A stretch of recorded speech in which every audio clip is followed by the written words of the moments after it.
This is a recording of the advice given by Her Holiness Mataji Nirmala Devi on the first day of the 3-day Shibir held at Boldi from 26 January to 29 January 1977. During this first day, that is on 26th, Mataji has advised in the form of question and answers. Sahaj Yogis were asked to ask questions or doubts about the rites of Kundalini.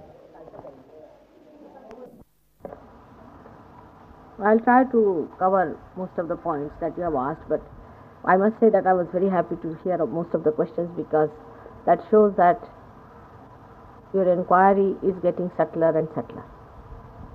That you already know about the gross side of chakras, and now you want to know the subtler forms.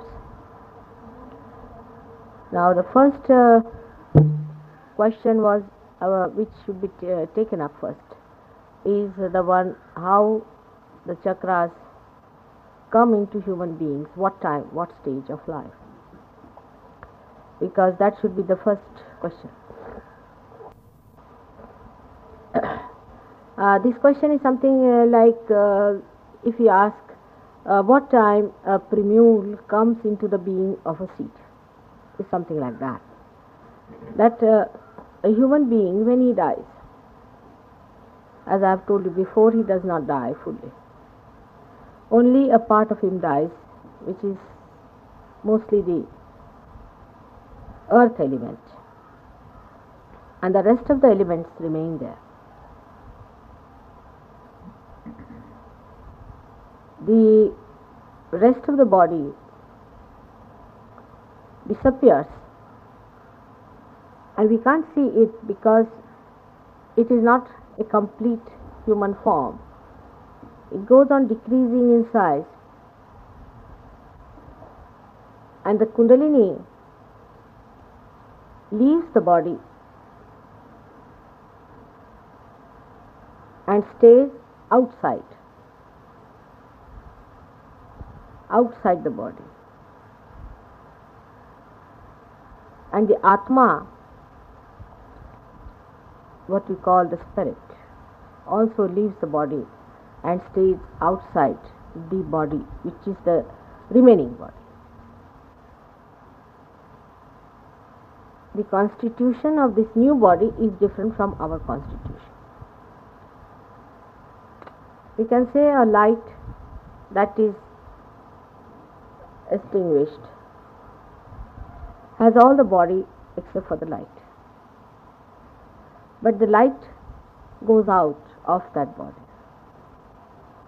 In the same way, in a human being who dies, the spirit and the Kundalini leave the body, but they are around that body.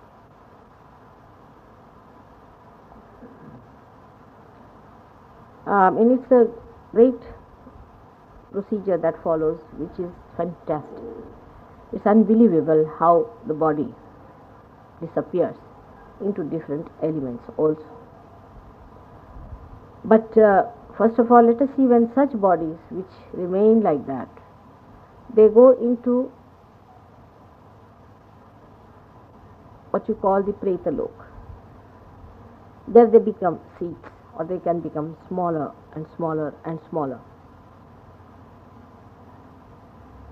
till one body forms, a ova and a,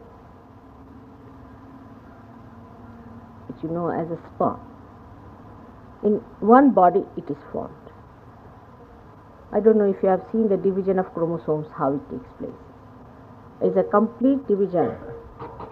If the chromosome is like that, it's a complete vertical division and a complete separation takes place. That is why marriages and selection of partners, all these have a great place. For ordinary bodies, it does not matter. For the divine, they take place in such a manner that there can be at random connections established. For example, a ova of one may combine with the sperm of another. It happens at a very lower stage of evolution. Among human beings also it happens like that.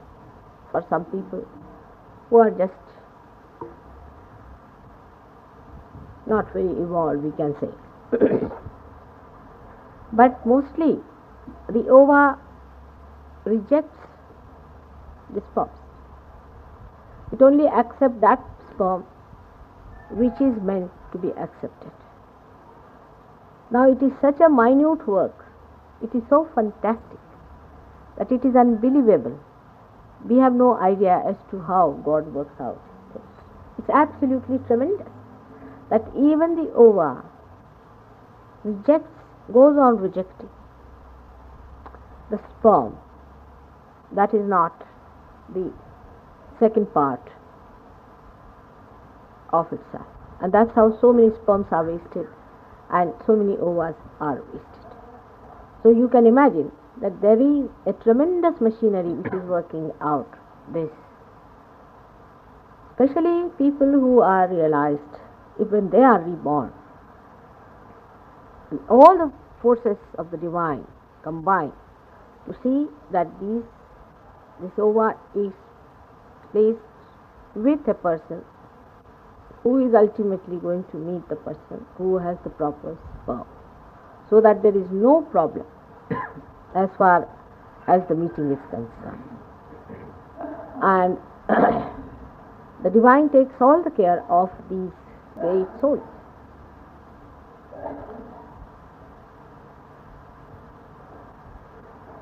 The work of the divine is very, very fantastic, and it is beyond human conception to understand how the awareness of God can look after all the minute small things of the world. You cannot do even a small thing like attaching this to this one unless until you pay some human attention.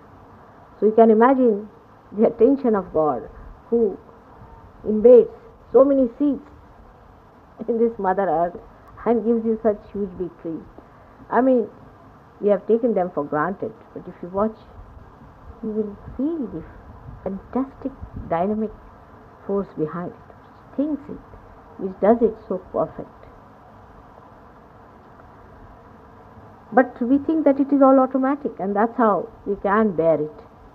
And that's how we can bear Sahaj Yoga, also thinking that it is all automatic. The second question is, when did the chakras then are in the body embedded?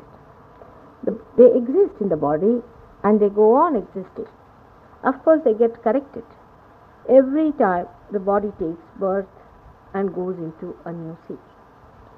And the Kundalini also. Every birth you are born is watching as to what you are doing, how your chakras are developing, how it is working out. And through the method of balancing you or parasympathetic system, or you can call universal unconscious, the chakras are brought to its proper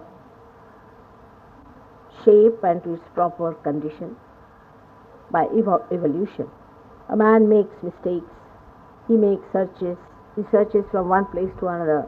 For example, he may start search in money, then he starts his search in power, then he starts his search in love, the carnal love, or he may start his search in some emotional expressions, then in art and all those things. Ultimately, he finds that the search has not been all right because he has not been able to achieve any state of joyous existence. And with his search, these chakras go on evolving and understanding. Now we have to know that these chakras are absolutely living entities, because when a person is supposed to be dead, that time all the deities are not in the working state. But the living man has the chakras which has got the deities which work out the different functions of the chakras. It's a very, very subtle working, and these can be called as the reflecting mirrors at different levels of our awareness, where the deities which are placed in the primordial being, the Virata, are reflected. And they, once awakened, start working out the plans of the divine. In some of the human beings, when they are searching these chakras, find that the person or the subject is going to the extremes of things. And this comes because a human being has got freedom to choose. And in his freedom, he goes to the extremes. And by going to the extremes, the chakras get damaged. Going to the extremes is what we call is sin. To be in the center, to lead a moderate, simple, balanced life, and stick to the values of our sustenance is the best life. But if you start going to the extremes, then the sin starts. And the sin, in the Bible it is written that the wages of sin is death. So the death occurs. Now the death actually, doesn't take place, but what happens is that a part of the chakra gets damaged.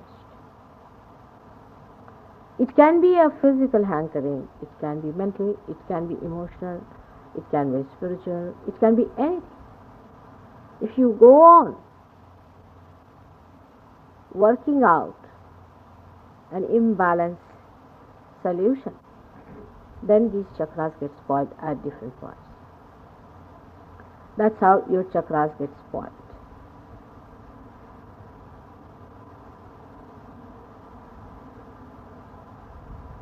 The chakras are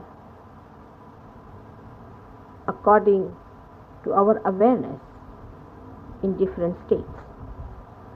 For example, for a doctor or for all of us, we know that we have plexuses in our body. We know we have different plexuses. Like we can say pelvic plexus, we've got solar plexus, we've got aortic plexus, we have got cardiac plexus, we have got cervical plexus, we have got optic chiasma, we've got limbic area to act, or we can say pituitary and pineal body at optic chiasma, and then we have got limbic area where we have got certain points which are active. This every doctor knows because they have even tested the limbic area of some monkeys, and they found that if you excite the limbic area of the monkeys, they feel very joyous with electricity. So all these chakras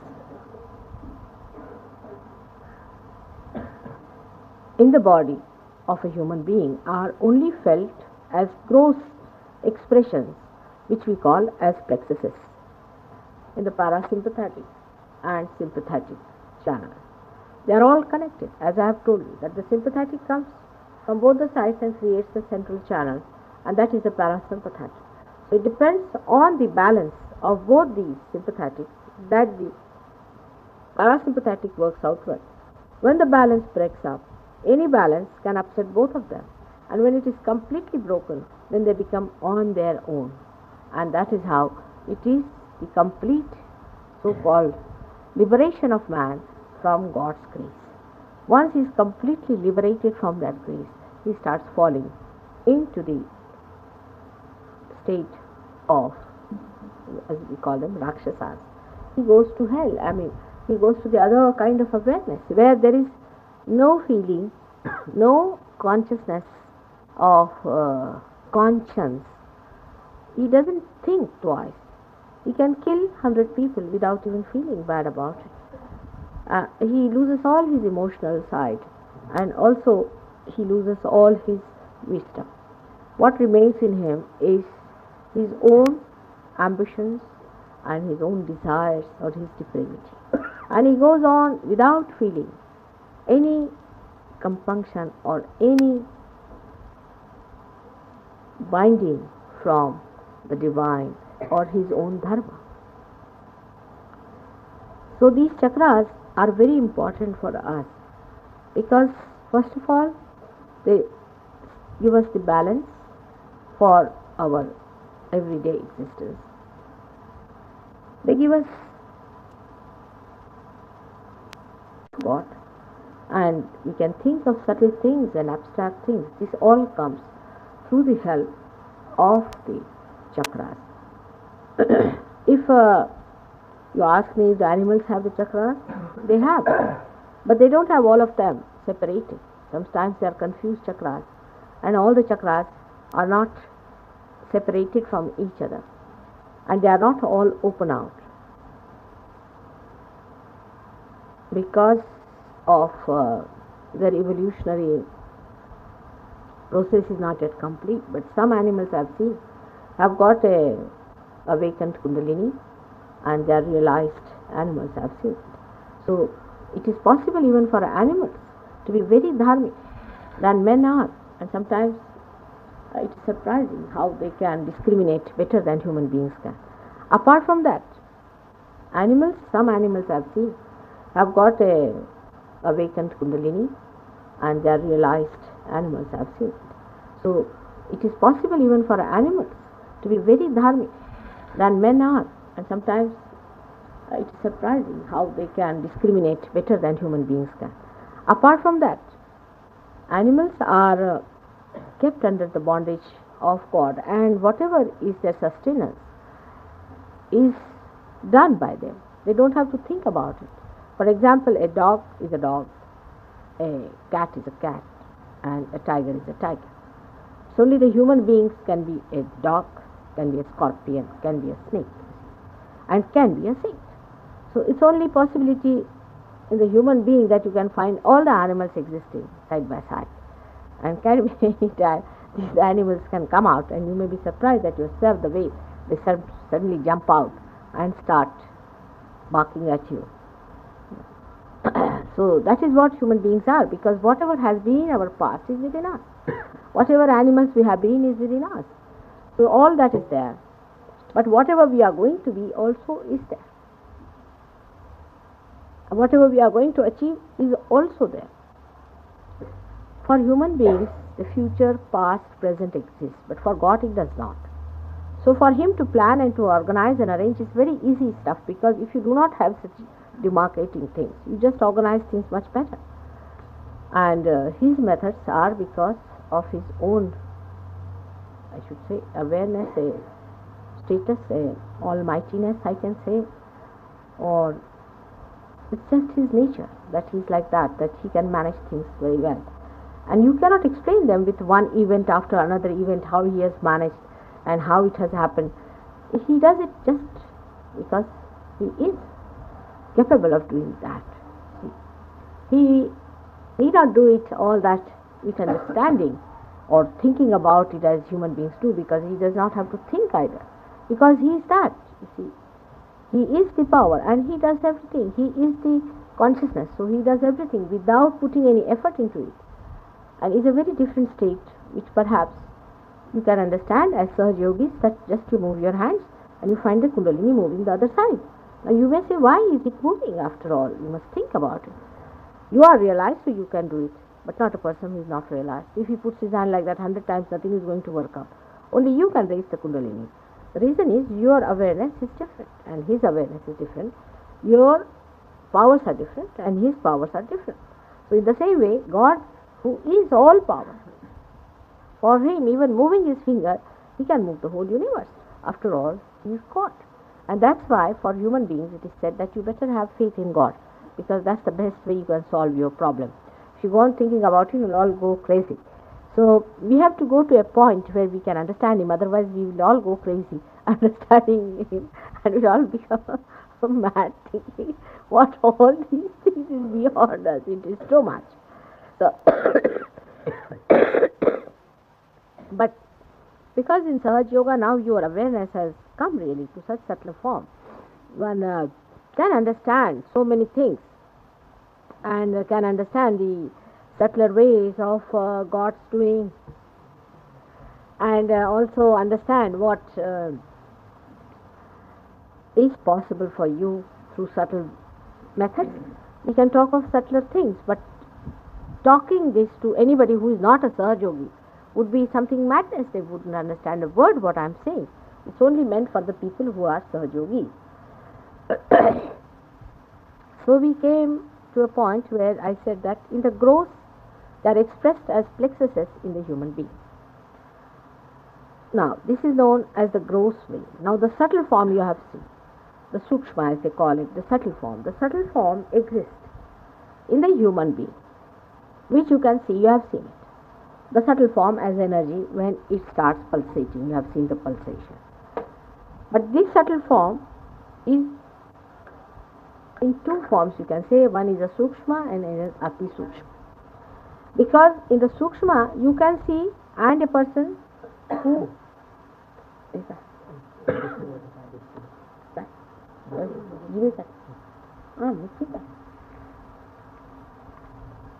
is a realized soul. If you are a realized soul, then you see even the chakras. In the sense you can feel the chakras on your fingers. A unrealized soul can see the pulsation of the Kundalini and the different chakras with his own eyes. He can. If he watches it clearly, he can see the different chakras clearly. And you as Sahaj Yogis can feel them on your fingers and also can feel them within yourself in the collective consciousness. There is, we can say, in the second stage of Sukshma, there are three stages. As you can say, Sukshma, Sukshmatara, Sukshmatam. Three things you can see. The first stage you see is on your fingers, is the Sukshma Tara, you can say. But with the eyes you see is a Sukshma. And with your fingers or on your chakras when you feel, it is, you can say, is Sukshmatama. So you see them in three forms. If some of the people do not feel it on the fingers, can feel it on the chakras also. So you can feel it in three ways. But there's a fourth way, where we can say it is in the Karana state. That's a higher state where a realized soul can feel it, who is born as a realized soul can feel it. And in that state, they just know, like a computer. They don't bother as to which is the one, and they don't put hands or anything. They just feel it. It is so. As you have seen in my granddaughter's case, she just knows what is what. Just you ask her, she'll just immediately say, this is this, this is this. Like, it comes plain to them, absolutely, this is this. Now, you may say that, how do they know? But the procedure becomes such a compact thing. I mean, it just happens to you. Like, you pinprick me here, and immediately the hand goes back. You see, it's sort of, the whole reflex action is so quick that we can say there's no procedure as such, but it's just a reflex action. In the same way, it acts as a reflex action, so that you see, you don't have to worry about the purpose of it. That is the state where you say the Karana state. And the Mahakarana state. Now this is the third stage, is it? And even in the Karana state there are three stages. into which one feels it. Now, that is, I would say that I need not explain because that's beyond you people. But if you are born realized, you will understand that the imbalance in a personality, see, of the three gunas, see, of the three gunas, is immediately perceived by a born realized person. Immediately perceived. He can see through. You see, that's the wisdom he has gained in his previous lives and previous births. And immediately they can see the imbalance that comes in. You see, and whatever they say is so wise, and they understand because they can see the imbalance of these three gunas, and according to their own gunas, whichever are prevalent in them, these three stages exist in them. The way they say. For example, some people have say are more say the tamogunis, means the ones who are very emotional type people. Among them some are very emotional, so they see a person through the emotions. You see, the way they feel in themselves, they call it a feeling. I had a feeling for such a person, I felt that way. So that is the word they use. But supposing the person is rajoguni, he has been more towards the going through, say, he has been working on the rajoguna, like praying to Surya and praying to doing gayatris and praying to all the heavenly bodies and also the five elements like that. If he has been doing yagyas and all those things, he is rajoguni. Such people see them as lights, as electrical forms, so they see them as colors and things. You see, this is so one sees it as an emotional thing, another sees it as a color, or we can say any form of. They see them as forms or colors and lights. They see as electrical currents, and some see them as different flowers. Now, there are feelings, and also they are these rajoguni expressions which you can see with your eyes, see the creation itself. But there are also feelings. So, those who can see feelings more, a person who has been very loving and who has dealt in this side of life, who has been a bhakti man, you can say, a dedicated man who has been praying to God and crying for him and asking for his help and weeping before him with all his heart. Such a man will feel a person more, and a person who is more dedicated, say, to forms and things, will see them in a different way as forms. So then they see them in colors, because they are also colors. They are also colors, and they are also sounds. So the sound is also one of the elements, so they can see as sounds. Now they also see them when the Kundalini moves. You see, they see the sound moving. And they also saw, most of the people who have seen this have been the people who have been meditating through this, we can say, the Patanjala style of meditation, where they were single people, Parshurama style. And they saw these forms, and they saw the movement of the Kundalini through the chakras. When it passes, it creates a sound, a word.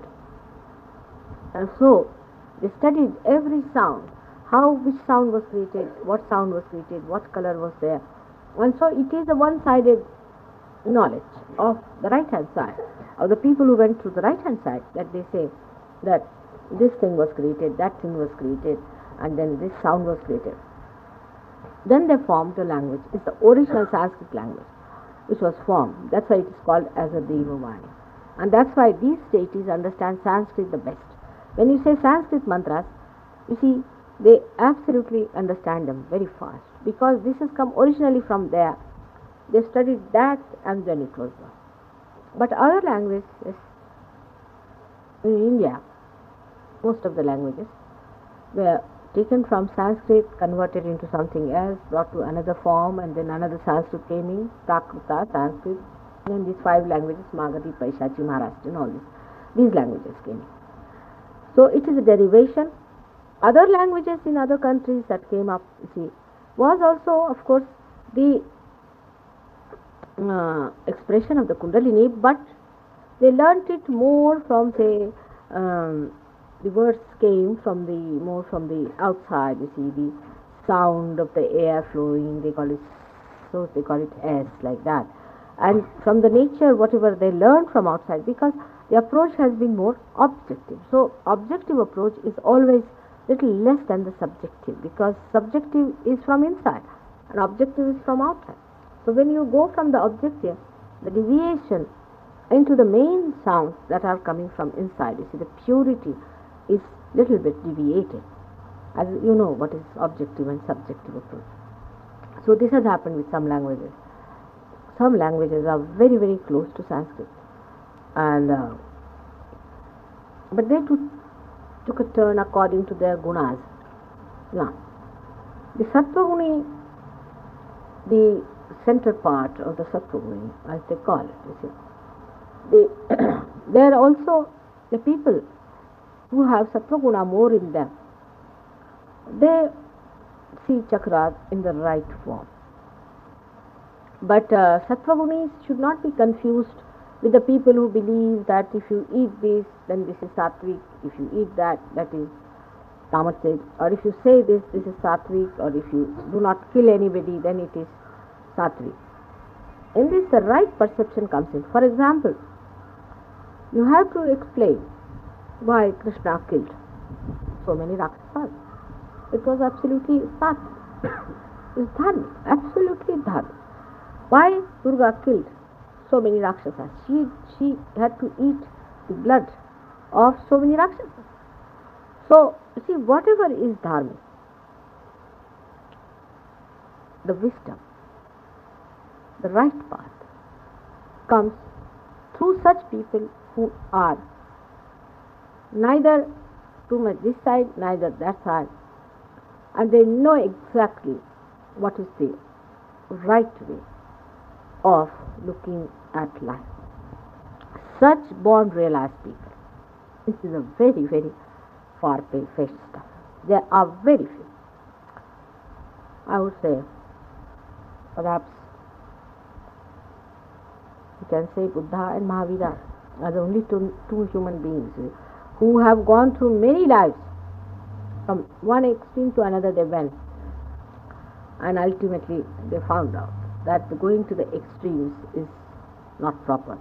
Still, they have not reached the complete height of an incarnation.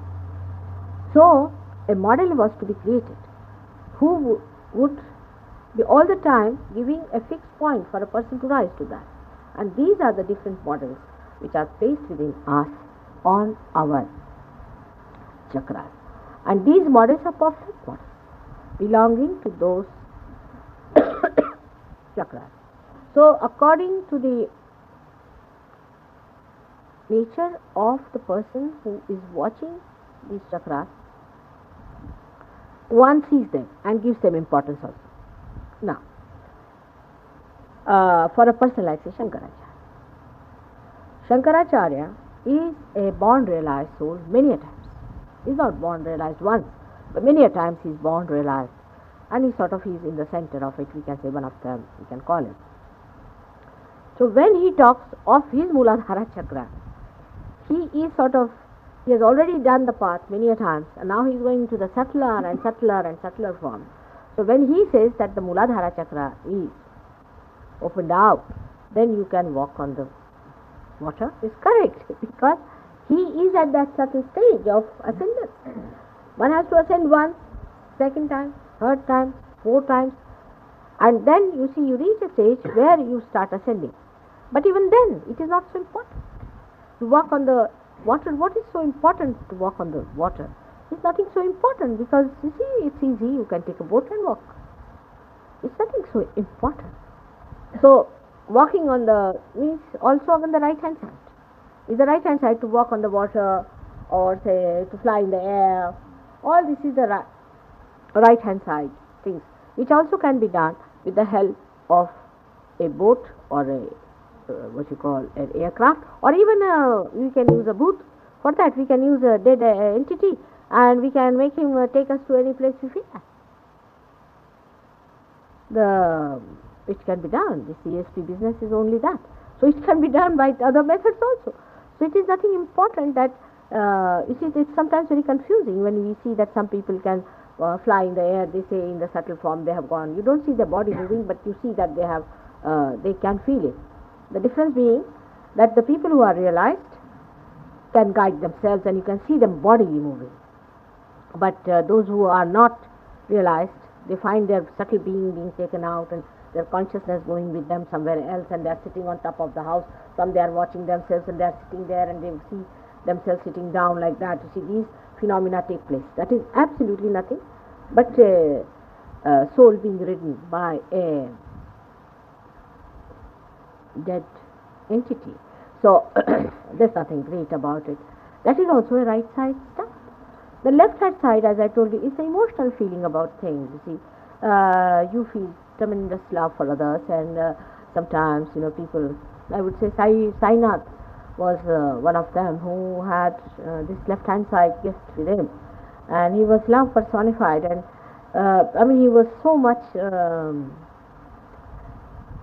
full of love for people that once there was a woman who was very poor and she couldn't celebrate her Diwali day, and he couldn't bear it, so he gave her some water, and the water became like oil, and she burnt lights in that. And it's a fact, you can do that, it's possible. And with this power you can increase food, sort of thing. You see, you increase the food stuff, you are going to some, like Christ did it. You see, that's also one side. So all these things come in a personality. Some people have one more, another have some more, and some people have all these qualities. Those who are incarnations have everything. They can do everything that they want to, and they will use whatever they want to do. If they don't want to use any powers, they will not use. So it depends on. So it's nothing important. Supposing you see something, all right, there you can see it is a good thing, but that doesn't mean that you should stick on to those things. But you must try to do what you don't see. For example, now you see the light coming out of somebody's head. Now, that's one side of looking at things. Another is that you can feel the another person. When you feel the another person, how he is, how he needs you, how you are coming closer to that person, can you feel that compassion for him, that he is not where you are? That also is another balancing stuff. But this should be done. This is very dangerous for some people who try to be helpful to others when they are not themselves solidified properly. So I would again warn you that when you start seeing lights and all that, try to remember that you are going on one side, you are seeing more. Then be more compassionate in your tongues, in your talking, in your behavior. Try to have more love. Means the right hand side is more developing, the left is less. It's the heart. So you have to raise your Kundalini from right and left. But it's all mechanical, it works out.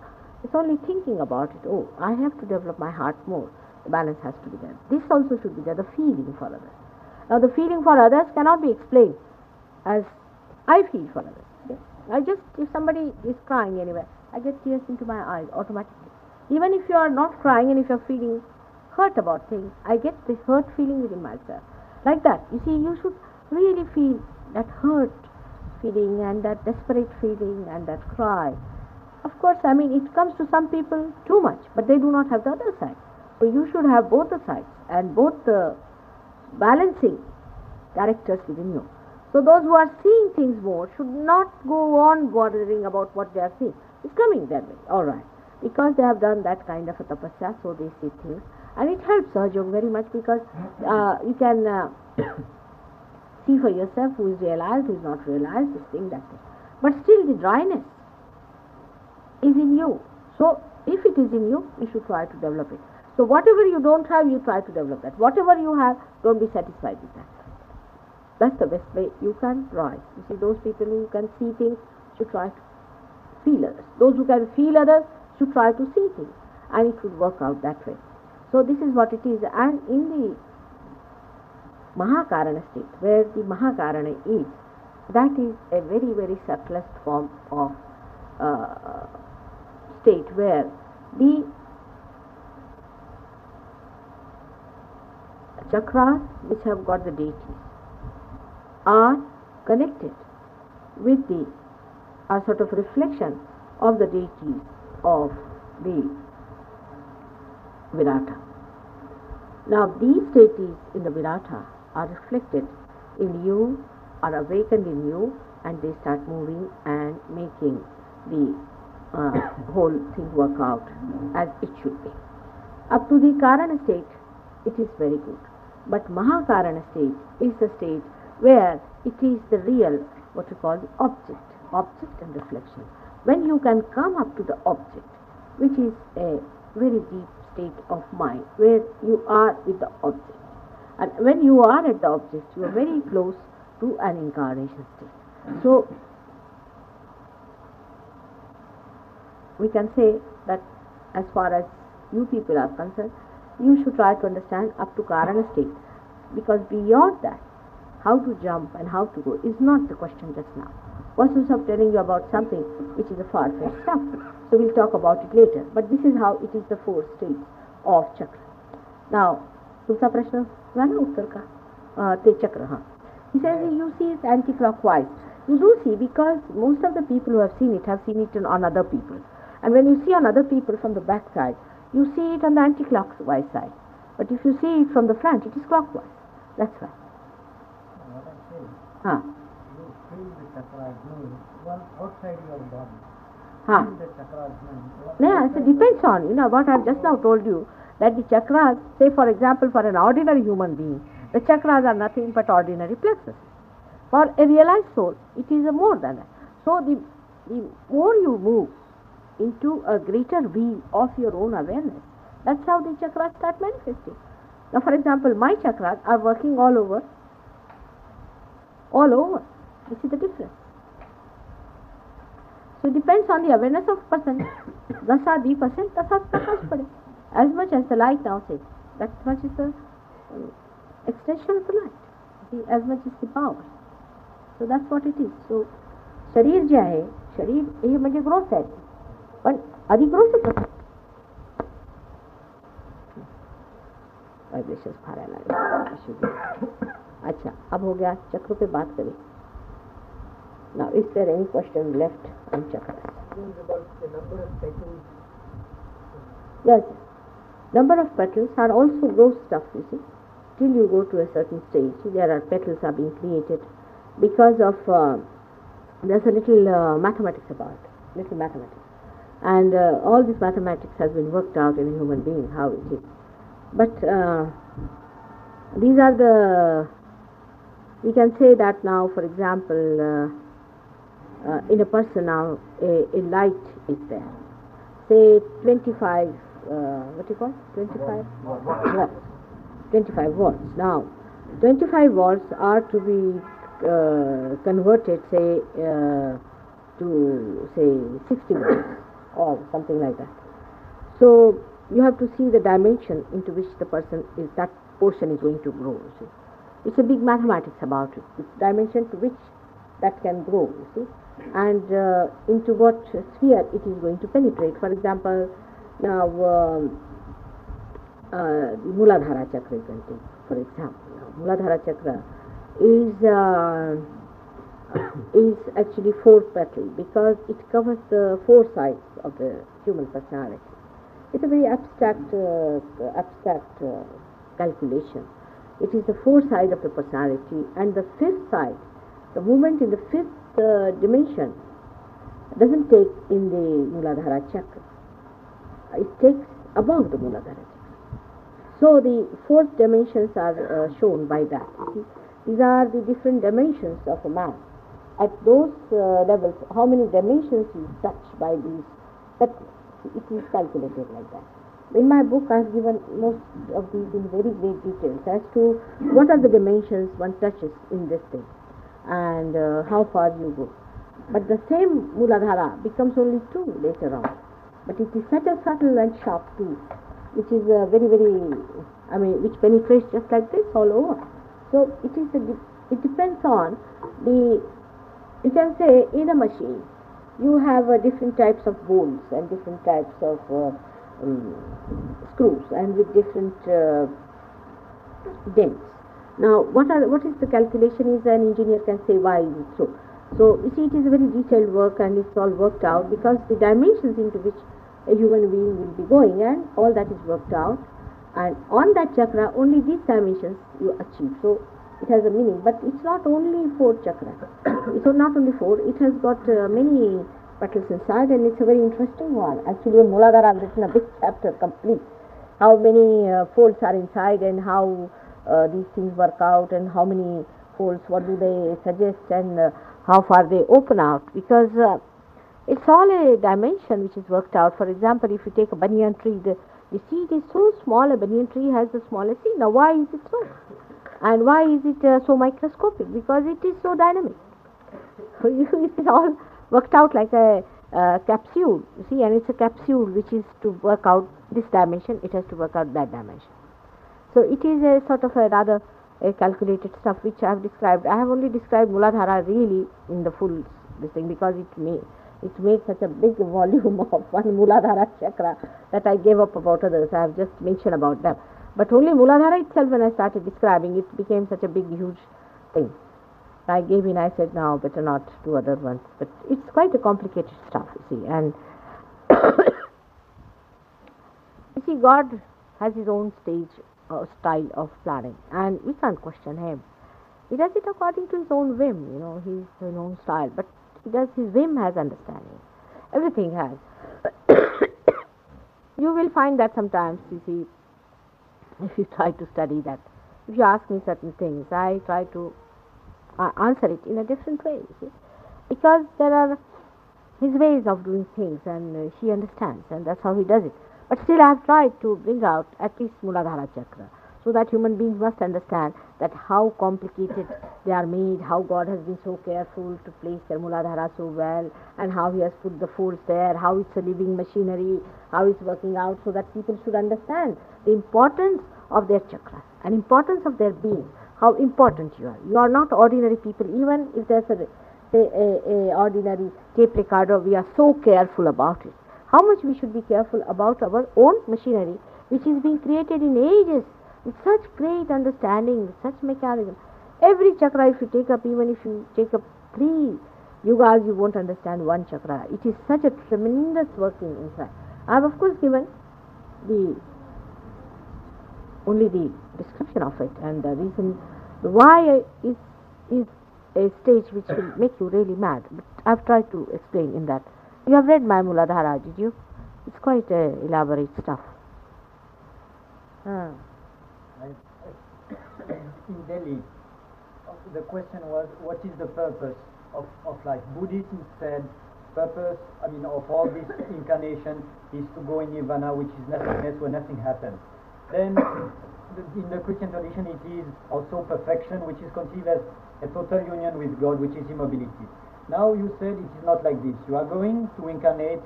Liberation is not just something which is immobile, somewhat. You are going to incarnate again and again.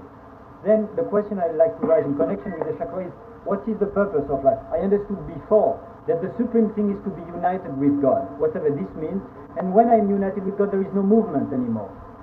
But that stage I never cancelled it. That stage is not today.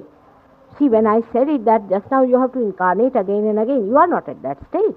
But when the whole thing, you see, nothing is wrong in any one of these. When they say there is a day of judgment, but before that God is going to give you a chance. He is going to give you full chance to improve yourself, go to that position.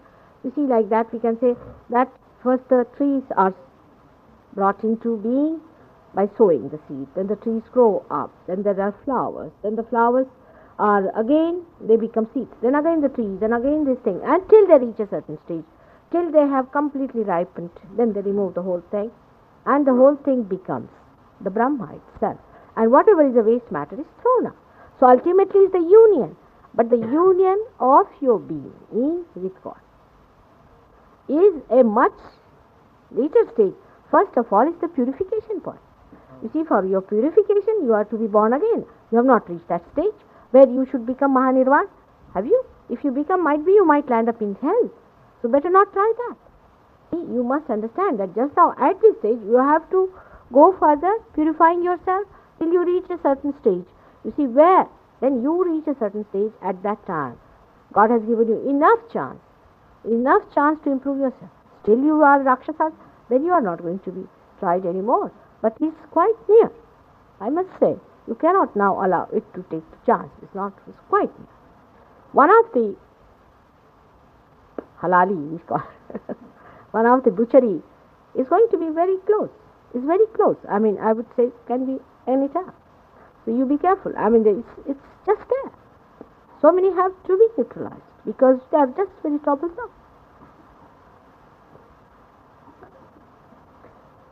It can be quite close. So be careful about it. So you see, everything fits into everything else. But what happens with every religion? Part of it is said. So this cuts out the other. Supposing I say you have to go to this room. Now if I say that you have to come 2 steps that side. And then I say no, you have to come 3 steps this side. These are all connected stuff. But because it is said only 3 steps here, so you say then in that religion it is said 3 steps inside. And what about those 2 steps? I have to tell about them also. Because I have to tell about all those 2 steps you have to take first, I better not tell you about these 3 steps now because you will put your eyes, oh very nice. It's not going to come in a plate. You have to work it out consciously. Understand now? Yes. Just now you said that after death, this Atma and the Kundalini will separate out from the Body. earth element. But then where do the chakras go? Chakras exist within you. Chakras is a place. They just exist within you. You see, within the earth element. Within the earth element. No. How it goes with the... No, they are in the body only. They are in the body. The body is like a seed. You see, you become like a seed. But they are potent. You can't see them. Chakra is a space. But then chakra and Kundalini must be living together. No. You see, when it is something like a light going out and the tube is still there. It is like that. The Kundalini, but it stays on top of the head of the person. Only difference is supposing the light goes out and stays nearby. You see, the potential is there in the light. It is like that. The place for the light to pass is there. And one more thing you said about when these parasympathetic and sympathetic, when they separate out, then that particular person goes to the extremity.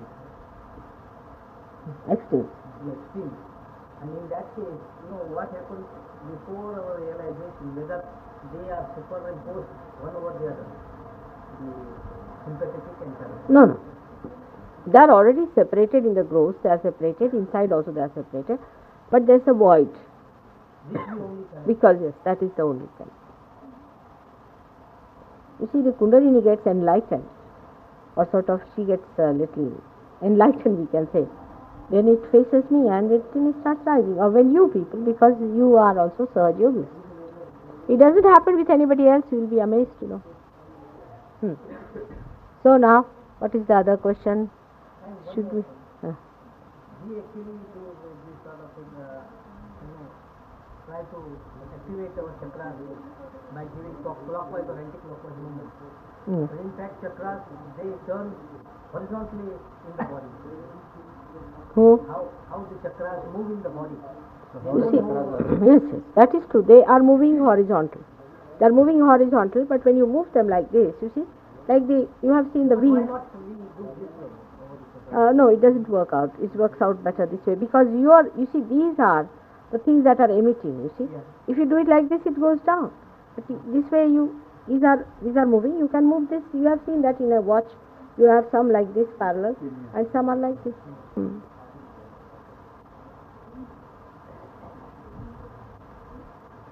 काय प्रश्न आहे का कसं आहे ठीक आहे अच्छा आता दुसरा काय प्रश्न आहे Mataji, you said different gurus have different effects on different chakras. They have damaging effects on different chakras, different gurus. How do they do it? And in spite of Kundalini arousal that happens, then what should be done?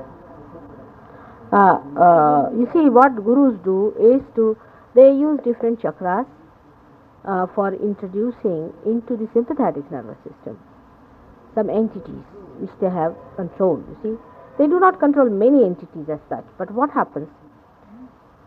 For example, now I would say during war, many people died just like that, you see, killed and this and that.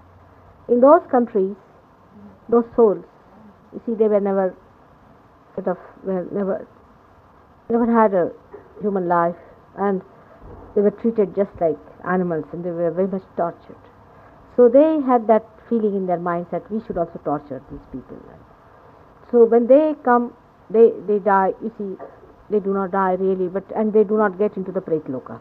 They stay in the atmosphere, and that's why wars are very bad things, because wars create such human beings much more with accidents and people who are very depraved in life, very dissatisfied, who are doing all kinds of depraved actions and secretive things and all kinds of horrid things. You see, all such people, all of them, when they die, they do not really go to Pretaloka, because don't think of their salvation, but they are just thinking of their lust, greed, or sort of we can say possessions, those who are grabbing things, thieves, and all sorts of people.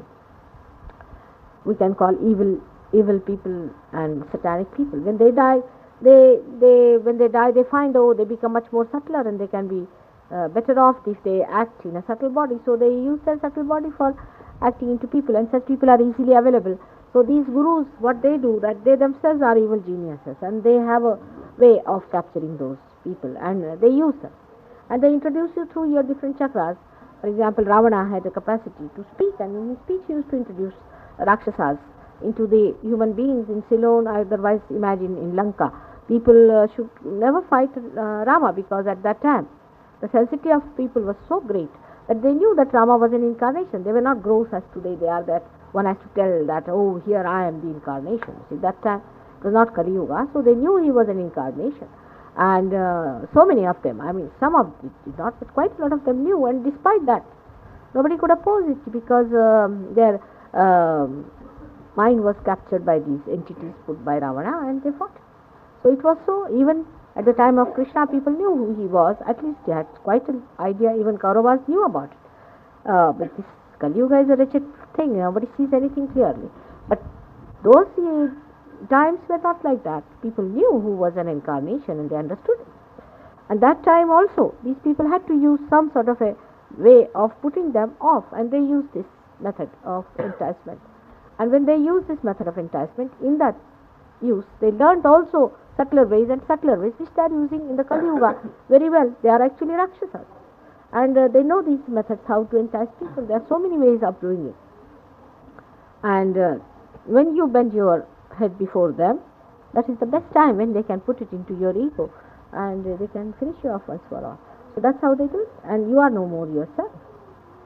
First of all, they act on your heart. You become a nervous person. Your hands start shaking, your feet start shaking. They act on your heart chakra. You lose the power of Raksha, which is the basic point of the heart chakra. वो जो आपके इसमें आया है वो दीजिएगा ये लोग. हाँ. And then once you start losing the grip over your nerves, you find that as if somebody is doing for you, and if you take somebody's name, you start jumping, and you don't know anything. Is an experience. There are so many things that do like that. 1001. But human beings as a whole in the Kali Yuga, instead of improving, has gone down absolutely in his conception of divinity and in everything. I mean, he's a hopeless case otherwise, but by God's grace, Sahaja Yoga may save him. The way it is, I mean, he's very, very blunt, cannot read, he's very insensitive, and he carries on all kinds of his malpractices, thinking that he's a rare saint ever born. You see, that's another great quality of Kali Yuga. This is the problem. They have no conscience left now to tell them that this is wrong or that is wrong. They've killed. Everywhere it is so. तुम्ही शाळेची मुलं आहात का? अच्छा.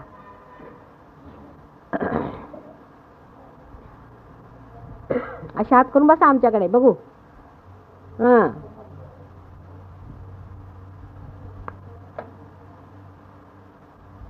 हा, आता दुसरे प्रश्न आपण विषय हां. हां. Or alternatively, whether music can they rouse the Kundalini? No. You see, all these 5 elements are very important in our body, and they are the body of the chakras also, as I have told you. So what happens that when you sing the music, the vibrations can go through the musical sound and can excite certain chakras. You see, for example, for the Hridaya chakra, it is very good, or also for the Vishuddhi chakra, it is very good. Not for all the chakras, but certain chakras it does. But supposing you say a mantra plus the sound, the beautiful music, and a realized soul, then it is very effective. See? For example, Ganesha, you can excite him with a beautiful shloka. If you are a realized soul and if your Ganesha is correct, you can excite the Ganesha of another person very easily. I mean, such a person can do it. So, music, sound, all these things have an effect, and we are now using that method very extensively. That supposing now we go in a mass meditation and many people are there and some chakra is caught, say Vishuddhi is caught, I can correct the Vishuddhi by just putting my finger on this like this, because this has the sound. This is the chakras. There is a micro sound which is carrying the vibrations. You see, actually the part of the vibrations is the micro sound also, micro light, micro sound, and you can say all the 5 elements are micro there. So when I put my finger, the micro sound can carry the rest of them, and a person can be corrected. We can do it, especially Vishuddhi. Very easy to correct Vishuddhi on that. You can correct most of the things, but certain things are very easily corrected. Vishuddhi, which is responsible for the sound, made from the sound element.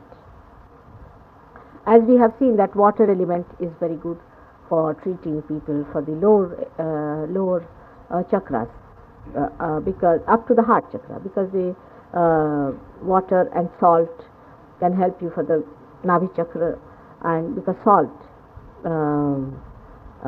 is the earth element, and what you call it is the essence of the ocean, and essence of the ocean is in the Bhavasagara. So we can use salt water for clearing the lower chakras.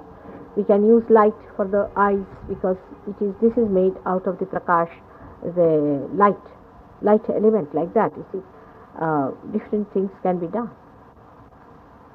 with these different elements. If you use them, you can make all the dirt or all the obstructions which are collected in your particular chakra by putting them back into the same element and cleansing them out, so the element takes it away.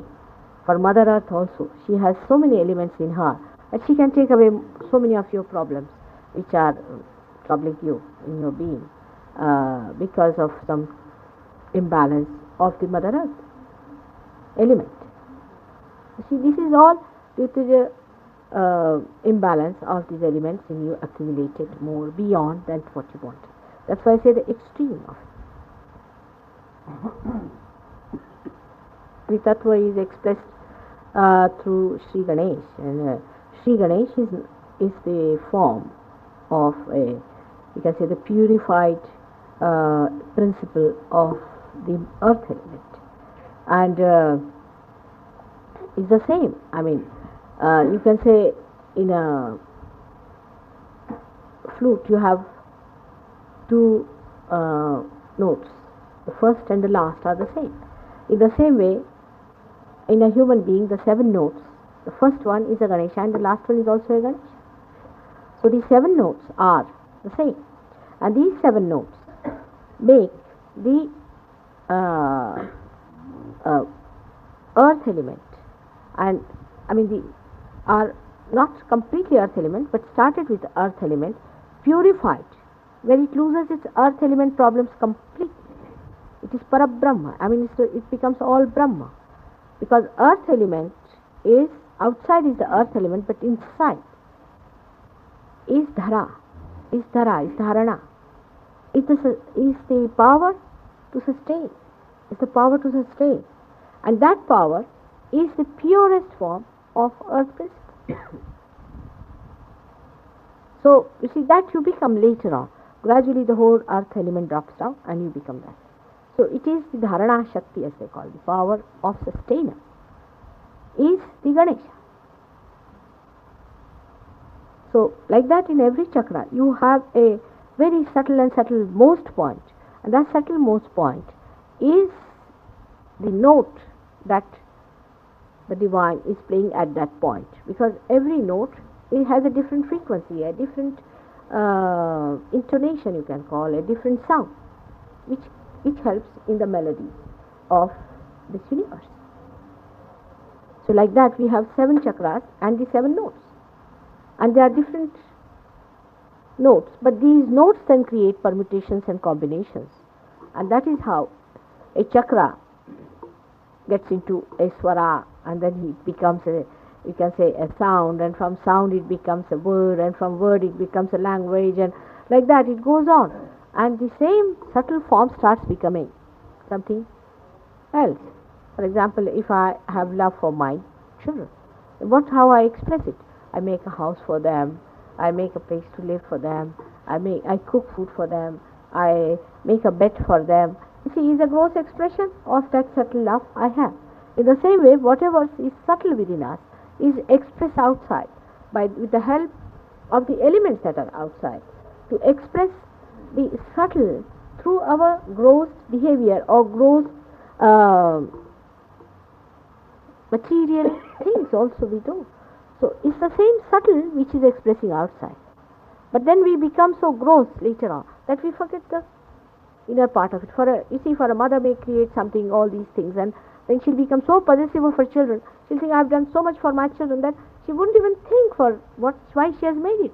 She forgets the love part of it, and she becomes nothing but the gross thing. She'll start scolding the children for even breaking for a small thing here and there. You see, she does this for love, and then she forgets it. That's what is an extreme behavior. Extreme behavior means from the subtle, you get to the gross and the gross and the grosser. Once you become grosser, you are dead. आता काय प्रश्न? समोर मनुष्य नवीन आला जागृती द्यायला, हा, त्याला प्रथम दर्शनी समजा बाधा हे कसं वाटतंय त्यांच्यासाठी? काही लोकांना दिसती बाधा, आम्ही जागृती द्यायला हा, ज्यांना बाधा दिसते, those who can see badhas are on the emotional side. They can see the badhas. They are, you see, though there also you can see 2 types of people. Those who are already themselves in badha, they can see badhas very clearly. They can see the dead persons. Those who are already badha can see that another person has got a badha, because they are in the collective subconscious themselves. So they can see. And a person, say, can see the one who is, supposing who is a drunkard. He can see. A person who is drunk can see a badha in another person, because he is in the subconscious state, he might say. But some people can achieve a state in an emotional way that they can see a badha clearly, if they are realized also, emotional state people. So those bhakti people can see a badha there. But even the supraconscious people can see a light coming before them. They can see somebody standing before them like a light, and they'll say that there's a light coming. They might get fragrance, or things like that can happen. See, they can. They are called as tanmatras. Is the causal principle of all the elements. Causal tanmatras means for earth the causal principle is fragrance. So supposing somebody has done lot of search in the field of, say, earth element, so such a person can get lot of fragrance. That. It is a variety everywhere created because of their different searches and because of their different seeking.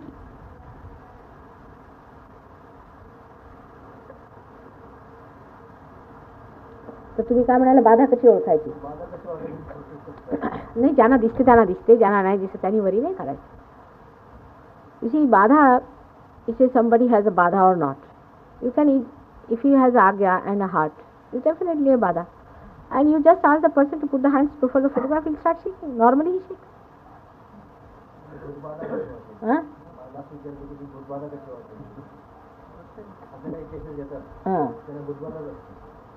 काय असतं? भूत बाधा असते.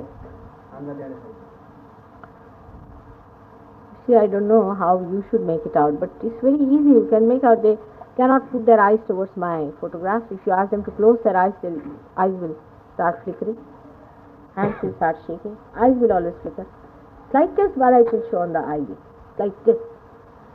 You see, Badha can be of many types. Some people just have a, for the time being. Some people have a permanently settled. Some have backfills, you see. So, you just can't say which is... Huh? जाऊ द्या, soda कसलं काय, सगळ्यांना एका ह्याच्यात काढून टाकायचं, सगळं ते नको जास्त करायला. सहजयोगाने बाधेला जास्त लक्ष द्यायचं नाही, तेव्हा मान्यता मानायची नाही.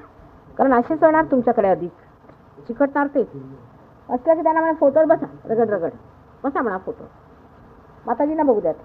You just don't worry about this thing. हां, तुमचं क्युअरिंग वगैरे ठीक आहे. बाधेला जो मनुष्य म्हणजे you see the thing is, people think that there's only one type of bada is emotional bada. There can be both types. A person who is very egoistic also is dominated by somebody else. Abnormal, any abnormal behavior, you see, who is not a normal person, can come from anywhere. हां, काय तुमचं काय म्हणणं आहे? कोणत्या वर्गात आहात तुम्ही लोक? हां, बघू बरं, या इकडे या. Better give them. शिव आणि काय फरक नाही आहे. शिव आणि शक्ती एकच गोष्ट आहे. आता असं झालं, सन आणि सनलाईटचा काय फरक आहे? माणसाला ती अक्कल असते फरक करण्याची. आपल्याला माणसाला ते दुसरं समजत नाही, देवाला हे समजत नाही. There is no difference between a light, sunlight and sun, moonlight and moon. So there is no difference at all. It is only the human beings who think there are two stuff. That differentiation Huh? when we come into Dvaita, Then only we start thinking. It is in Advaita. It is one and the same thing, you see.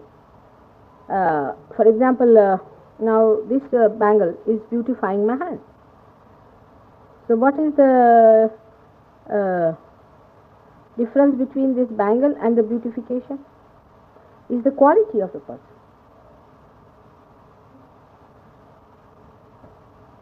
It's the quality. It's the we can say the vyakta and avyakta, we can call it. Huh? Not essence also. Essence means you will take out the rest of it and you say this is all useless. It's not that. It's in every, it is all there. It's one. What is the essence of sunlight and sun? Sun has no meaning without sunlight. Sunlight has no meaning without sun. It is not essence. It's everything that. You can say water and ice. Existence and essence. I mean, I just refer to two categories that philosophers develop. No, it's not that. No, it's both have existence, both have essence. There is no difference at all. You see, it is human beings cannot conceive it. That's the trouble with human mind, because it is in a Dvaita. Human beings cannot see. You see, they think of two things always. it's not a personal. You see, this perception is not possible for you to perceive it, but you can understand it by analogy. You see, many things human beings cannot just perceive. Just cannot, because you have a limited brain, you have a limited awareness, you have limited love. हां, काय झालं का शेवटले? बरं वाटलं आता? येत आहे का थंड? डोक्यात नाही झाला अजून?